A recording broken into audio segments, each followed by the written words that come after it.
daşıyan 7 nömrəli tam orta ümumi təhsil məktəbinin 6 sinif şagirdlərinin çıxışında Təranə Muradlının hazırladığı səhnəciyi izləyək.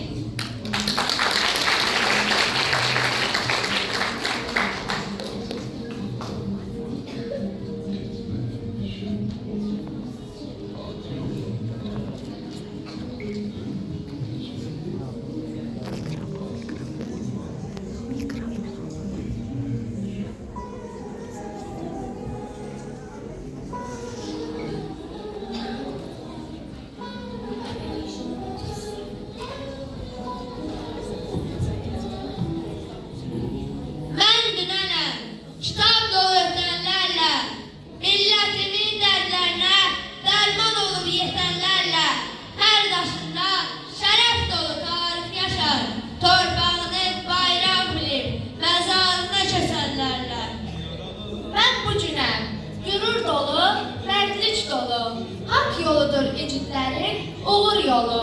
Hər daşında şəhidinin qanı axır. Hara baxsam ləyaqətdir sağı solu. Mən sabaha, əldə bayraq, dildə vətən. Hər daşında müqəddəsi igidi bitən. Gələcəyəm, əbədiyəm, daimiyəm. Mən zamanla yarışlarda hey qalibəm. Mən Tərlanam, Sumqayıtdan yol almışam. Cəbhələrə qəhrəman tək yollanmışam. Millətimin tarixində zəfərlərlə qalib olan əsgər kimi yer almışam. O günlərdən uzaqlaşır ömür yolum. Darıxmışam evimiz üçün, doğulduğum ata yurdum, ana sevgim mənimlədir. Qocalmıram, yenə cavan qalan oğul oldum.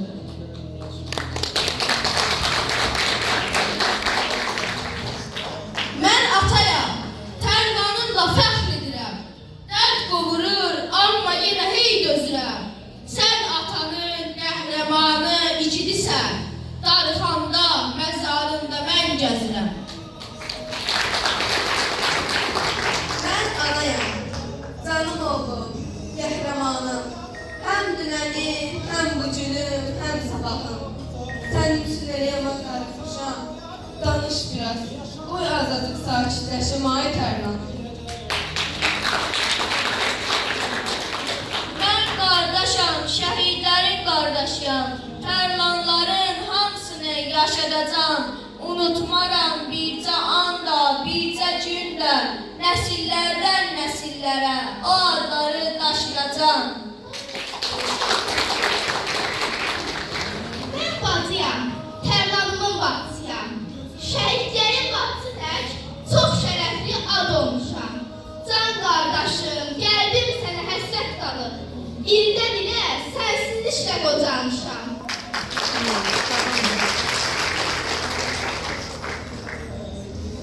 Ölməmisiniz ey şəhidlər, bizimləsiz.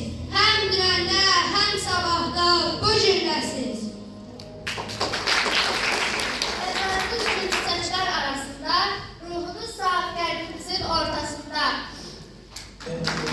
Biz sizləri unutmarıq heç bir zaman.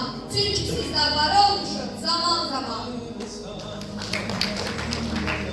Sizə qurban, canım atam, canım anam, gözlərini silay bacı, bax buradayam.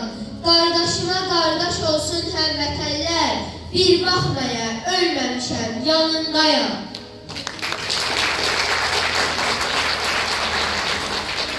Birinizi heç əyməyin ey atalar. Məzarlarda uyuyurlar qəhrəmanlar. Tərlanımın gözlərini axtarıram, gürür verən kəlmələrdə və sözlərdə. Qardaşını şəhid verən qardaşıq biz. Eyni dərddən yükü olan yoldaşıq biz.